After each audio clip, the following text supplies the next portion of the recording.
শ্রীকৃষ্ণ কখনো একাকী থাকেন না।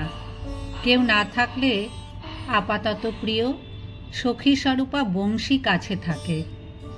বালক কৃষ্ণ মাখন চুরি করতে গেলে ব্রজবাসীরা তাকে ধরে ফেলতেন, কিন্তু তাদের ক্রোধ বা শাসন তো দূরের কথা, আনন্দ বহু গুণে বৃদ্ধি হতো। যদি চুরি করতে কৃষ্ণ না যেত তবে তাঁরা দুঃখিত মনে যশোদা দেবীর কাছে এসে প্রশ্ন করতেন, হে যশোদে, তোমার ছেলেটিকে কি কিছু বকেছ? নইলে কেন সে আমাদের বাড়িতে গেল না?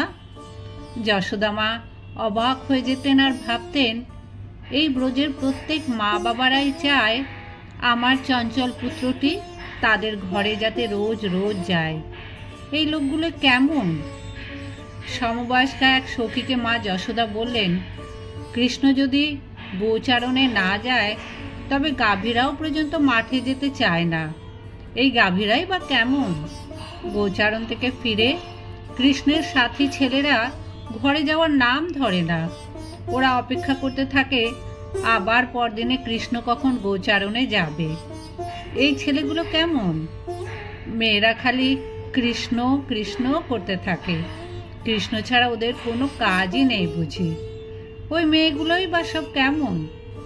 অবশ্য আমি এবং ওর বাবা এক পলকও ওকে না দেখে থাকতে পারি না। কৃষ্ণ ছাড়া আমরা বাঁচব না। কৃষ্ণ সবার মনের কথা জেনে তাদের আশা পূরণ করেন। সখারা সর্বদা কৃষ্ণকে কাছে চায়। প্রত্যেক সখা দেখত যে খেলাতে কিংবা বনভোজন লীলাতে কৃষ্ণ কেবল তার সঙ্গেই বসে গল্প করছে, আলাপ করছে, খেলা করছে, খাওয়া দাওয়া করছে। রাস নৃত্যরতা ব্রজ সুন্দরীরা প্রত্যেকেই কৃষ্ণকে দেখত যে কৃষ্ণ কেবল তার সঙ্গেই নৃত্য করছে। সমস্ত ব্রজবাসী মন প্রাণ হৃদয় ভরে কৃষ্ণকে এক নাগাড়ে দর্শনের জন্য উৎসুক হতেন। 7 দিন ধরে গোবর্ধন ধারণ করে কৃষ্ণ সবাইকে সেভাবে দর্শন দিলেন। এ সমস্তই অতি চমৎকারী লীলা মাধুরী।